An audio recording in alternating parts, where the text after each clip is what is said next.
الحمد لله وكفى والصلاة والسلام على عباده الذين اصطفى خصوصا على أفضلهم وخاتم النبيين محمد الأمين وعلى آله وصحبه أجمعين وبعد فأعوذ بالله من الشيطان الرجيم بسم الله الرحمن الرحيم لكل جعلنا منكم شرعة ومنهاجا ولو شاء الله لجعلكم أمة واحدة ولكن ليبلوكم فيما آتاكم فاستبقوا الخيرات إلى الله مرجعكم جميعا فينبئكم بما كنتم فيه تختلفون صدق الله العظيم.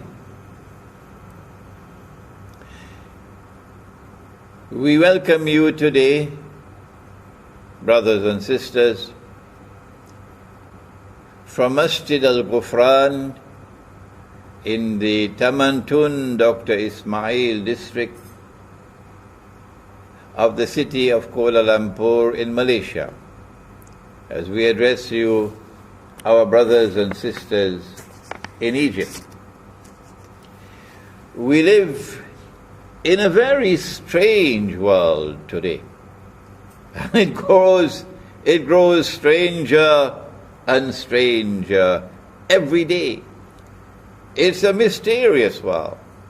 Things are happening in the world that never happened before. For example, for the first time in human history, all of mankind is being brought together in one global society.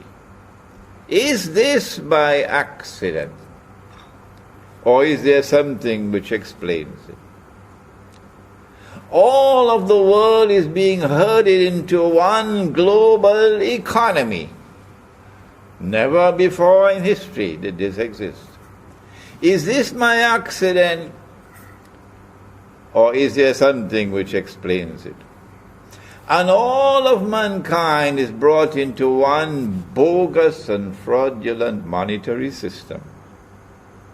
And tomorrow, all the currencies will be gone. And tomorrow there'll be one global currency. Is this by accident? Or is there something which explains it? 100 years ago, if someone wanted to travel from Bursaid or Iskandaria to New York, it would take 2 months by sea. Today, thanks to the unprecedented progress of modern Western scientific and technological revolution, it takes a few hours. Yesterday, you had to write a letter. If you were in New York and you wanted to communicate to someone in India, and it would take a few months for the letter to reach. Today, thanks to unprecedented progress in telecommunications, you just pick up the phone and you dial and you're speaking directly with India. Yes, indeed. It is a world of unprecedented scientific and technological progress. Yes, indeed. This progress has come from modern Western civilization.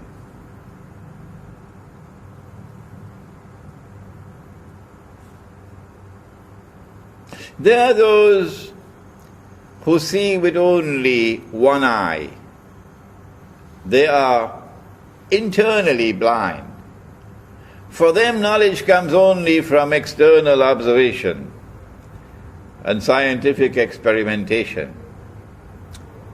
And from the New York Times, in the Washington Post and television and radio, daily newspapers. And they are people who swallow this falsehood, that this modern unprecedented progress which comes from modern Western civilization validates the claim of the West to be the ultimate civilization of mankind, that there is no more to come after this. This is the end of history. That all previous civilizations, including Islamic civilization, are now obsolete, are now moribund, and they belong to the museums of history. And so any attempt to enforce the Sharia of Islam represents backwardness, represents trying to take something out of the museum and bring it back into history. And so they oppose it. These are the one-eyed people. But there are others who don't see with one eye. They see with two eyes. They see with the external eye and they see with the internal eye, because Allah has placed faith in their hearts. Faith is not sold in the stock market. And when Allah puts faith in the heart, then He puts nur in the heart. And nur is not sold in the stock market.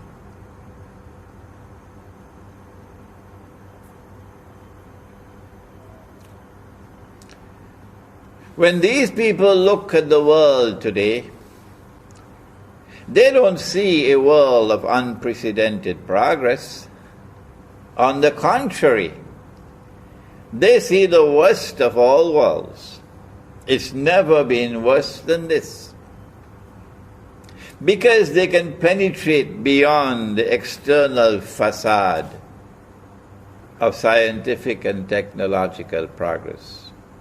They can penetrate beyond the glitter and the pomp. And they can see that those who today control power in the world, unprecedented power, use that power to oppress. They see an age of universal oppression, where those who are powerful are oppressing the rest of the world. They see not only political oppression, they see economic oppression. That the economy around the world is now built in such a way that the rich and the powerful can benefit from it and grow constantly richer, while the rest of the world is imprisoned in permanent poverty. That's not progress.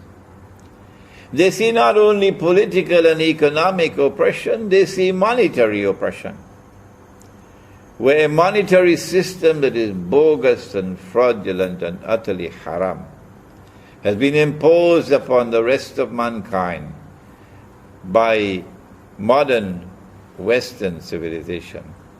And that monetary system is functioning as an instrument of financial oppression and monetary oppression. And so they do not blame Egyptians for being poor. They don't say that Egyptians are poor because they are lazy. They don't say that Indonesians are poor because they are lazy, and Bangladeshis and Pakistanis are poor because they are lazy. They say, no, there is more to this. That poverty in the world today, universal poverty and destitution in the world today, has not come by accident, but by design. And if you want to understand the cause, you must go to riba, because the Quran explains it.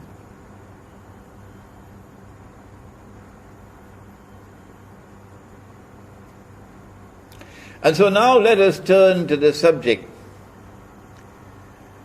of this strange age.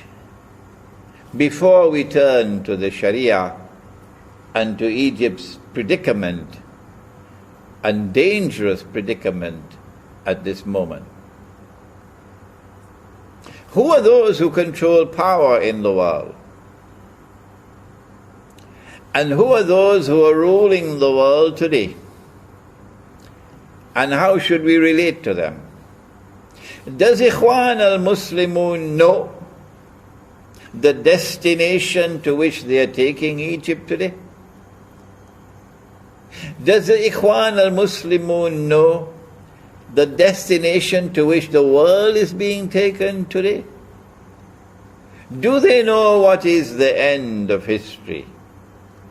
We want to spend a few moments today explaining that before we turn to this reckless effort to enforce the Sharia and to a somewhat misguided effort to enforce the Sharia. Our language is blunt. Our language is harsh. We are forced to use this blunt and harsh language because of the dangerous moment in which Egypt is now located. And what happens in Egypt today will affect the world of Islam tomorrow. And so we have every right to comment on what is happening in Egypt today. Egypt stands on the brink of a pit of fire. And who is smiling? Only the Zionists.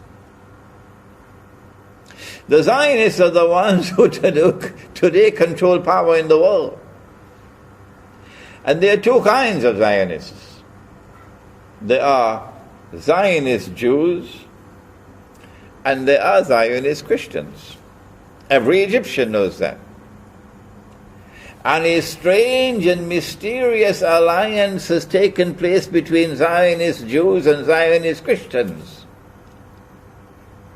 The Quran says that it has come tibyanan likulli shay. So has it explained this alliance between Zionist Jews and Zionist Christians?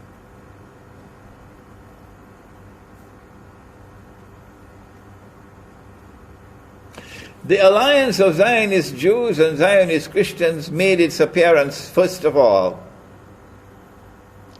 in the most spectacular way, that is, in Britain.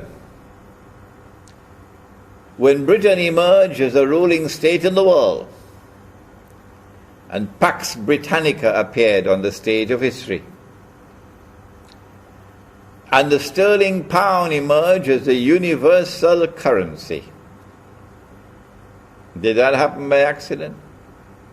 The Zionist Jewish and Zionist Christian alliance then manifested itself again spectacularly for the second time, with the emergence of the United States of America as the second ruling state in the world, replacing Britain, and Pax Americana replacing Pax Britannica, and the US dollar replacing the sterling pound.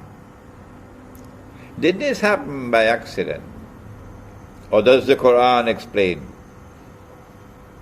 And now we are living at that moment in history, stranger than anything else that history has ever witnessed, when the United States of America is in irreversible decline. Political, economic, monetary, financial, and military.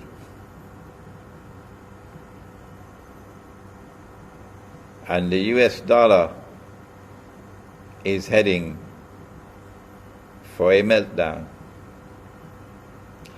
And it looks plain and clear that there is a successor ruling state to replace the United States as a third ruling state in the world.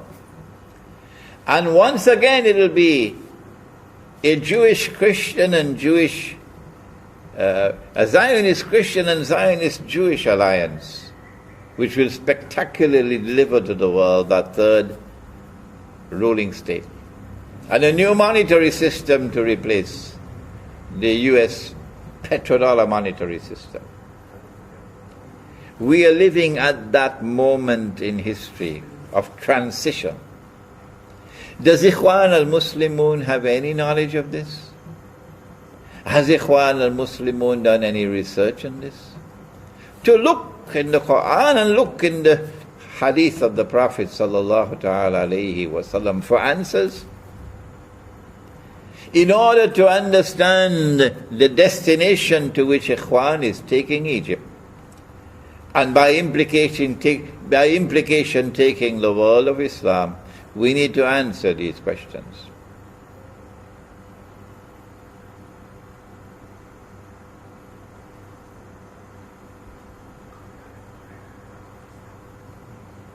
This is our answer.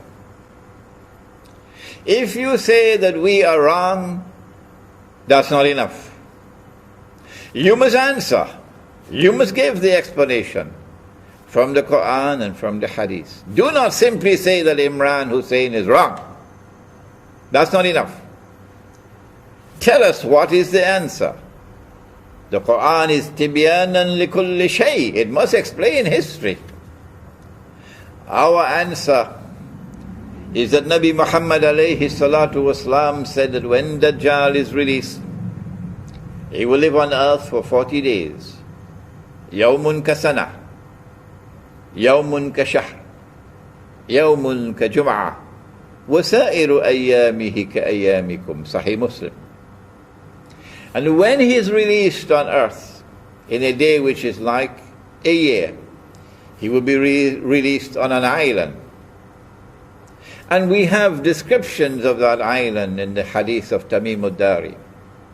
In my book, Jerusalem in the Quran, which has now been translated to Arabic, mashallah, and it's available on my website, and you'll see the website at the bottom of the screen. In my book, Jerusalem in the Quran, which was written 10 years ago, I identified the island as Britain. And I went on to say that when Dajjal was in a day which is like a year, it is from Britain, Pax Britannica, that he commenced his mission to rule the world.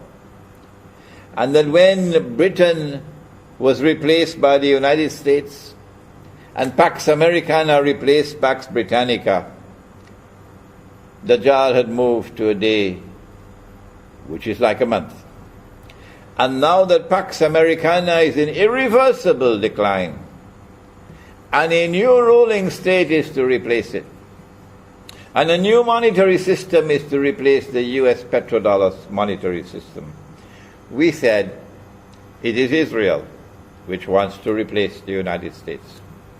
And it is the universal, invisible and intangible electronic and digital money controlled by the Zionist-controlled banking system around the world, which will be the new monetary system, again backed by the petrodollar. Not the petrodollar, by petro money. This is our explanation. If you say that we are wrong, you must tell us what is right.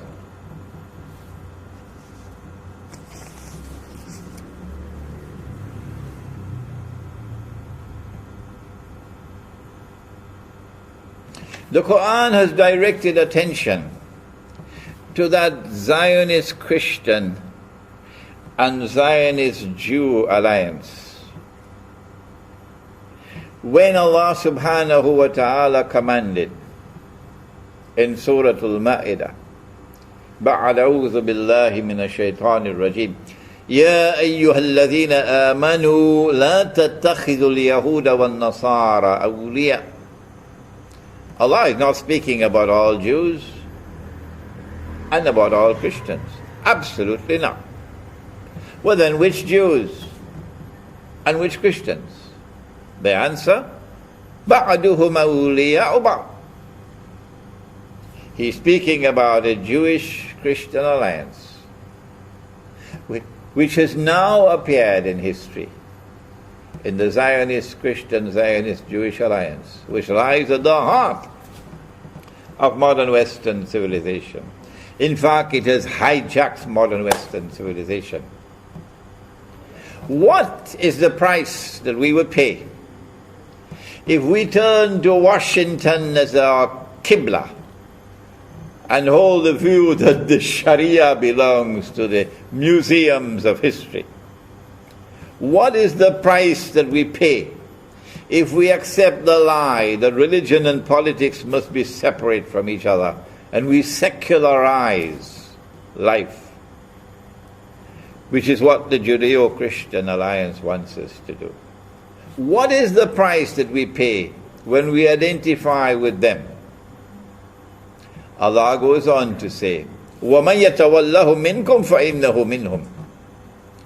And so we say to such people who are absolutely opposed to the Sharia of Islam, who don't want it at all, no, the Sharia should be sent back to the museum. It is obsolete, it is moribund. It represents backwardness. We say to such people, we need to charter a few jumbo jets and send you on a one-way trip to Washington, because that's where you belong. وَمَنْ يَتَوَلَّهُ مِنْكُمْ فَإِنَّهُ مِنْهُمْ إِنَّ اللَّهَ لَا يَهْدِي الْقَوْمَ الظَّالِمِينَ. Allah does not provide guidance for a people who are wicked, and that's what they are. They corrupt every single thing that they touch.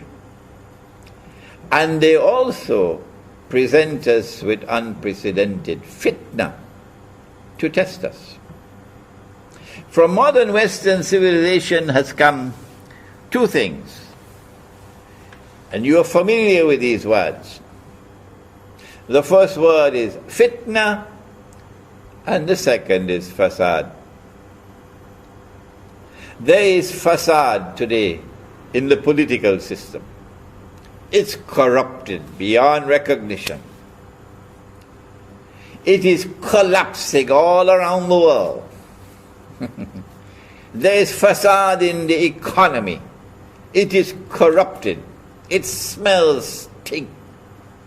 There is fasad in the monetary system. There is fasad in the banking system. There is fasad in agriculture and the production of food. There is fasad in the educational system. There is fasad in the male-female relationship. There is fasad in the feminist revolution. Don't be annoyed with me for saying that. There is universal fasad in the world today. And I ask, is this happening by accident? Or is there an explanation?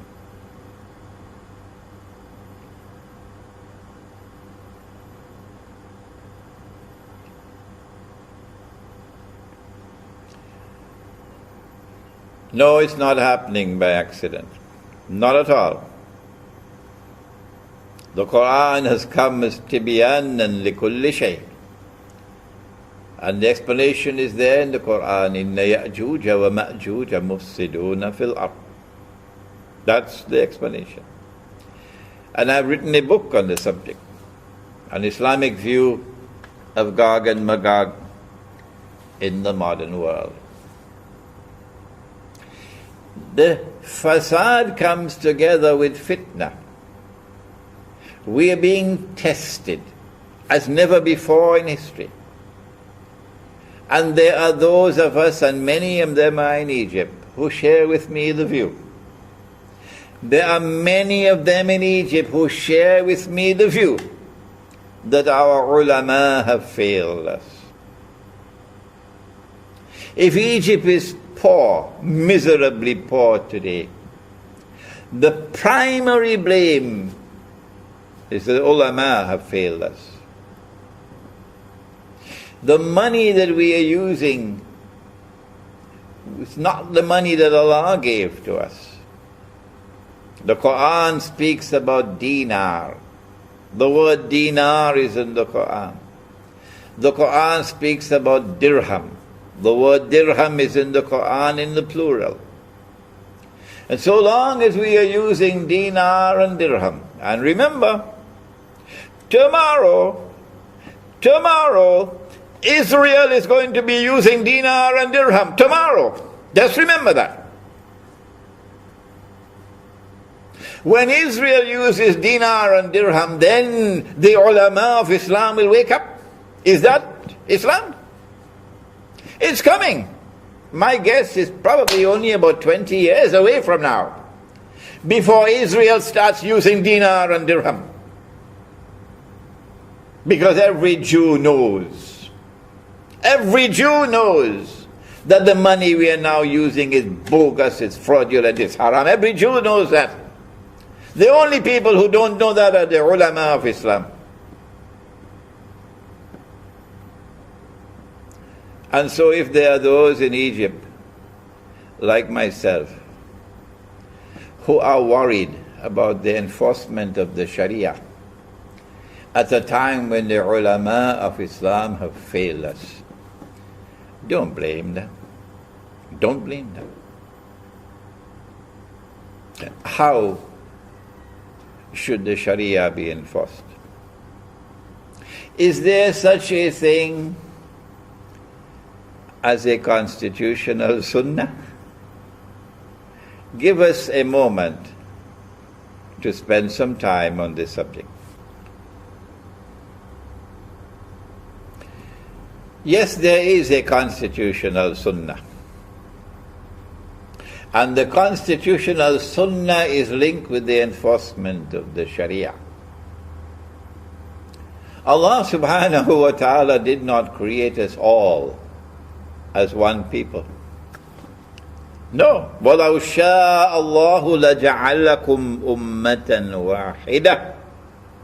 If Allah had so wished, He could have created us as one people. No.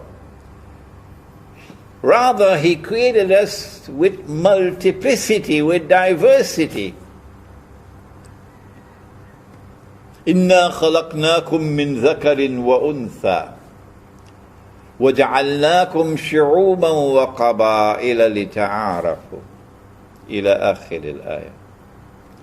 And so mankind was created with multiplicity. And that multiplicity was also the cause of different laws being sent down. لِكُلٍّ جَعَلْنَا مِنْكُمْ شِرْعَةً وَمِنْهَاجًا. So different laws were sent to different people. But the last one was sent to Muhammad sallallahu ta'ala alayhi wa sallam, the Sharia. Is the Sharia to be enforced upon all of mankind? Absolutely not. Absolutely not. Well then, on whom is the Sharia to be enforced? The answer? On those who accept the Sharia. On those who willingly submit to the Sharia. Those are the ones on whom the Sharia is to be enforced. Ikhwan al-Muslimun should first return to the Quran to recognize that Egypt is not one ummah. No, it is not. At the very first page of the book of Egypt are the Jews, the Christians. And these Christians in Egypt, according to Nabi Muhammad alayhi salatu wasalam, are our kith and kin. For Ummul Mu'minun, the mother of the believers, came from them. From their midst is one of the mothers of the believers. And so be kind to them, said Nabi Muhammad alayhi salatu wasalam. So you are not one ummah in Egypt. What is the function of a constitution? When we turn to the constitutional sunnah, we get the answer. A constitution is needed when you have different people who want to come to live together. Then you need a constitution. If you have only one homogeneous people who have a law of their own, you do not need a constitution. Their law is sufficient for them. It is when you have different people who want to live together as an ummah, a community, only then do you need a constitution. Forget what comes from Oxford and Cambridge and Sorbonne. Listen to the Sunnah.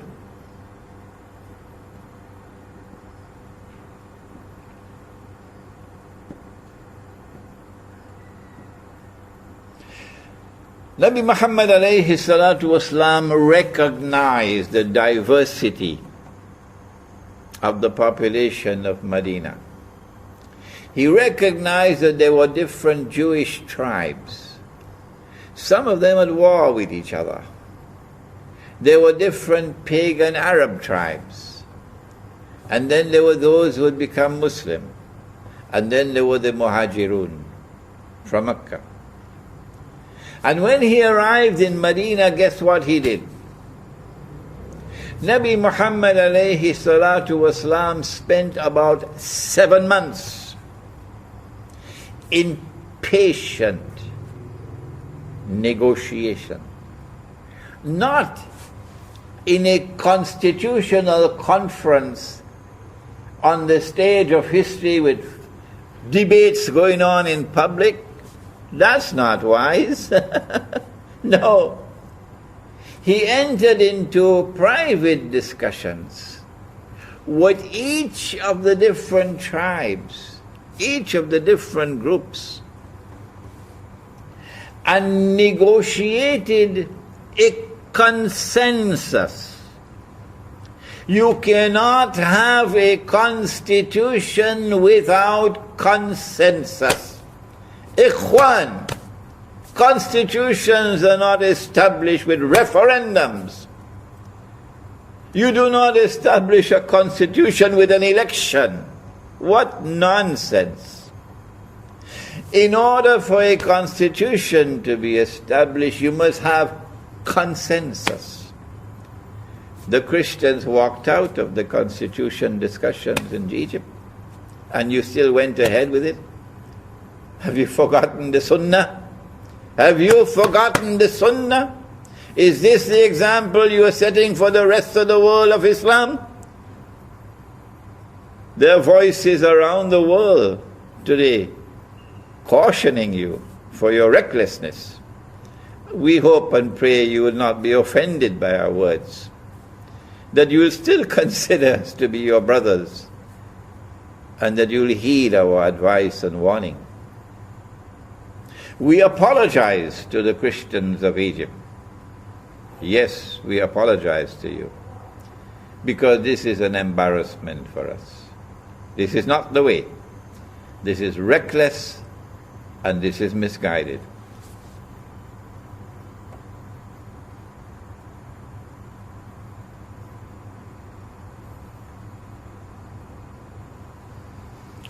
It was after 7 months of patient negotiations that Nabi Muhammad alayhi salatu wasalam finally succeeded in forging a consensus of that on which there was agreement, minimum agreement, amongst all the units of the state, people who constituted a polity, who wanted to live together. And thus came the first written constitution in the world, the Mithaq of Medina. Is it that you have forgotten that Mithaq? How it was established? Had I been Egyptian, I would never vote in the referendum. Never. And I urge all those in Egypt who are in agreement with my views, no, we will never vote in any referendum for Sharia, because that's a departure from the wise and enlightened Sunnah of Muhammad sallallahu ta'ala alayhi wa sallam. Rather, you have to engage in patient negotiations with wisdom, something in short supply today, isn't it? With wisdom, to try to bring about a consensus. And that consensus will give you your constitution. The Zionists will never want you to succeed in that effort. One more statement on Sharia. I said that I am also one of those, like many in Egypt, who believe that the enforcement of Sharia today, given the abject failure of our ulama, can lead us to great difficulties and embarrassments. And we want to see the Sharia enforced only on those who accept the Sharia. And that the enforcement of the sheer Sharia should lead to the emergence of an enlightened ulama who will be able to respond to the fitna, the unprecedented fitna of this age, with enlightened legal thinking, something in short supply amongst those who say that bank interest is not riba. That the paper money that we're using and the plastic and electronic money that we're using is halal. And that the modern state, the modern republican state which recognizes state sovereignty to replace Allah as Al-Malik, is halal. Short supply of wisdom. What we want to say about the Sharia is this. Allah subhanahu wa ta'ala has asked us to call people to the way of Allah with wisdom. Ud'u ila sabili rabbika bil hikmah wal maw'izati al hasana. Is this wisdom? Is this the way to impress upon the Egyptian people? That you are rushing through a constitution and a referendum within a short span of time? Is this wisdom? No, it's not.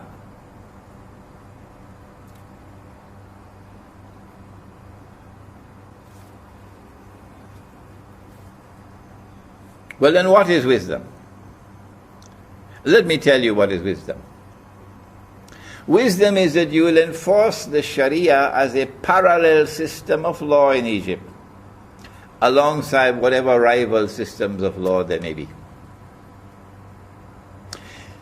But you have to demonstrate the superiority of the Sharia over all rival systems of law. No, you do not stamp out the others. Let the civil law continue. Let other systems of law that other people may choose continue to operate. And you have to demonstrate with your enforcement of the Sharia that you have a superior system of law which can outshine every rival. You can't do that unless you produce the scholars of law. And law does not exist in a vacuum. No. The scholar of law must also know politics and economics and monetary economics and history and the movement of history in order for him to be able to understand the complexities of today's legal system, legal challenges.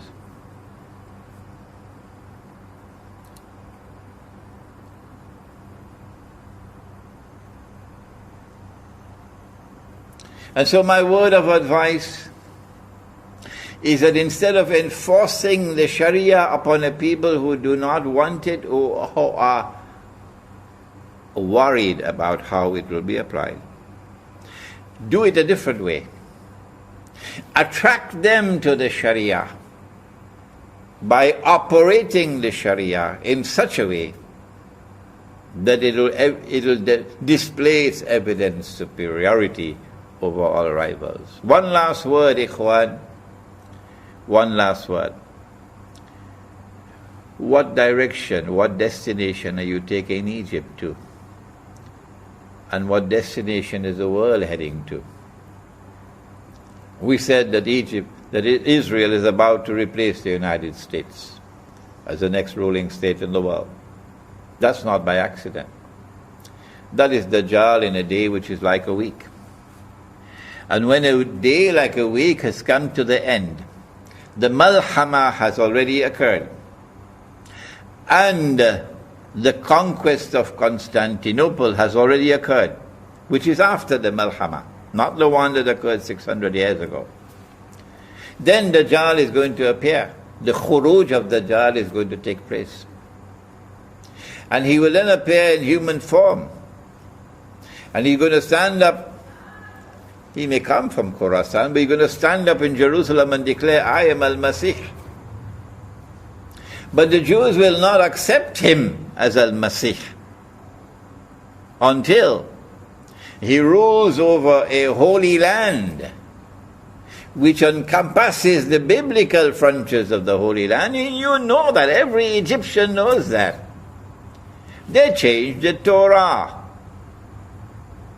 And they brought into the Torah that the Holy Land, Al-Ardul Muqaddasa, extends from the river of Egypt, the river Nile, to the river Euphrates. Why did they do that? Because Nabi Yusuf alayhi salam came to Egypt. And then he brought Nabi Yaqub alayhi salam and the whole of Banu Israel into Egypt. And they lived in the eastern delta between the river Nile and the Red Sea. And so they came to the conclusion that this also is a part of the Holy Land, Al-Ardul Muqaddasa. But they are wrong. They are wrong. They wrote it with their own hands. That's not the Holy Land.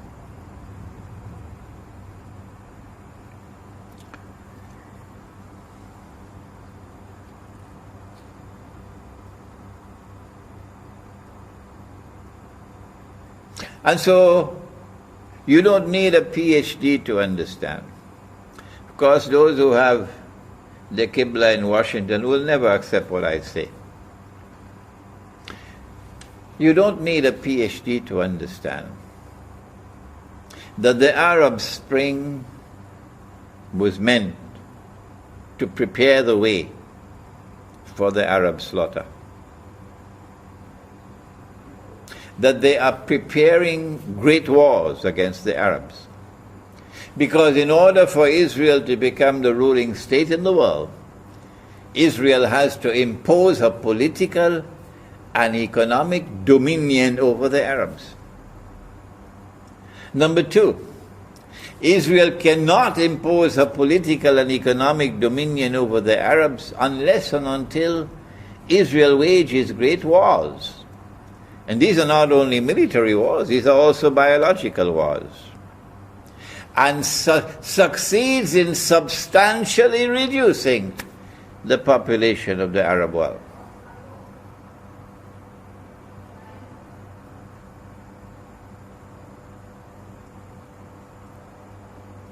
But Israel has to do something more. Israel has to expand her territory to encompass the eastern delta of Egypt. She can't do that with an aerial war or a naval war. She has to have a ground invasion. And so the plan is to attack Egypt from the east with ground troops.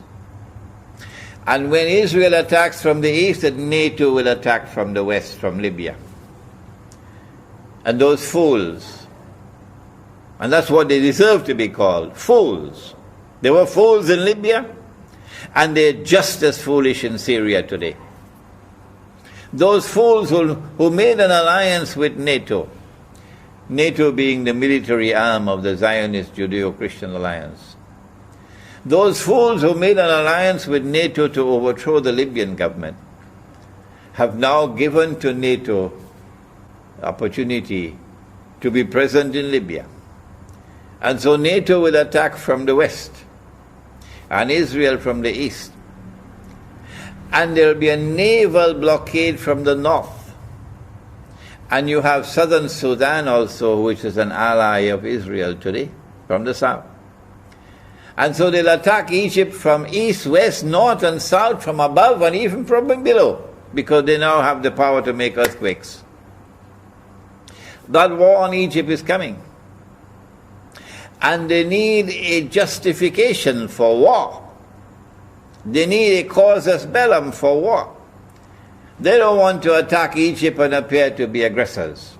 So what do? What do they do to prepare the way for war on Egypt? Is Ikhwan aware of this?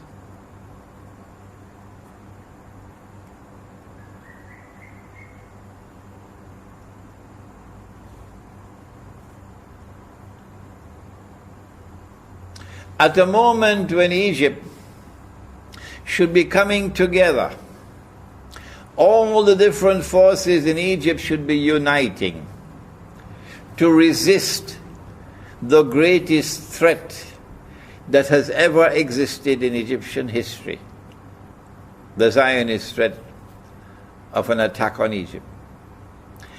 At this moment when we should be uniting our people, Ikhwan's government in Egypt has succeeded, and succeeded dramatically in dividing the people as they were never divided before.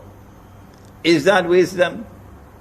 Is that the destination that you take in Egypt to? Who is smiling today with what is happening in Egypt? The answer, the Zionists are smiling. That's the answer. They want to be able to set up Egypt for the attack on Egypt. That they'll make it possible through the Arab Spring for a so-called Islamic government to come into Egypt. And then they'll help that Islamic government to take control of the military. And then they'll help that Islamic government to take control of the judiciary. So that the Islamic government is in total control of Egypt. And when the Islamic government is in total control of Egypt, and the Sharia is enforced on Egypt, and civil war comes to Egypt, they'll smile. And then they will exploit the weakness of the ulama to make the Sharia look stupid, to make the Sharia look foolish, to make the Sharia look savage and backward. And there are many ways that they can do that because of the failure of the ulama today. And then they will be able to show to the world, this is what Islam is doing in Egypt. And these people are bloodthirsty people, and they only want to cut the throat of Israel in order to be able to attack Egypt and yet not be blamed for committing aggression.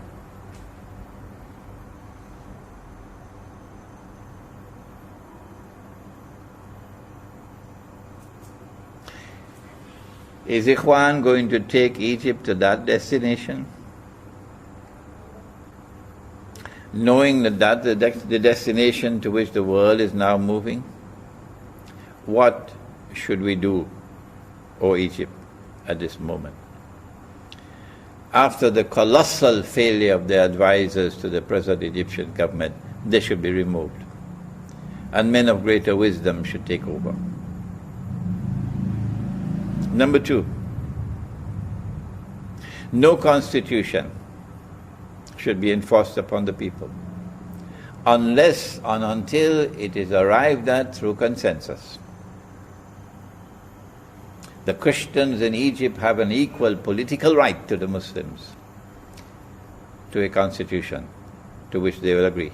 Number 3, that the Sharia should be enforced only on those who are willing to submit to the Sharia. So it will not be the law of all Egypt. No. The other systems of law will function alongside the Sharia. Number 4, that when the Sharia is enforced, we should not so enforce the Sharia that we look like fools. Rather, Islamic scholarship must rise to the occasion. Islamic scholarship must rise to the occasion to operate the Sharia in such a way that it demonstrates its evident superiority over all rival systems of law. That's not easy. That is not easy. That requires the best Islamic scholarship in the world today. And also it requires that Islamic scholarship must expand its vision beyond law to encompass all other subjects that are relevant, including the one in which I specialize, ilmu akhir zaman. I pray that these words of mine may not offend, may not hurt. I pray that these words of mine may be accepted in the spirit in which I am given them. Yes, I have used harsh language to condemn reckless and misguided behavior, because the moment is now too dangerous. I pray that Egypt may step back from this pit of fire at which it now stands. That reason may prevail, good sense may prevail, and that the constitution may be established on the basis of consensus, and that the Sharia be enforced only on those who are willing to submit to the Sharia. Thank you. Wassalamu alaikum wa rahmatullahi wa barakatuh. إلهي لست للفردوس أعلى ولا أقوى على نار الجحيم الله فهب لي التوبة واغفر ذنوبي فإنك غافر الذنب العظيم إلهي لست للفردوس أعلى ولا أقوى على نار الجحيم الله فهب لي توبة واغفر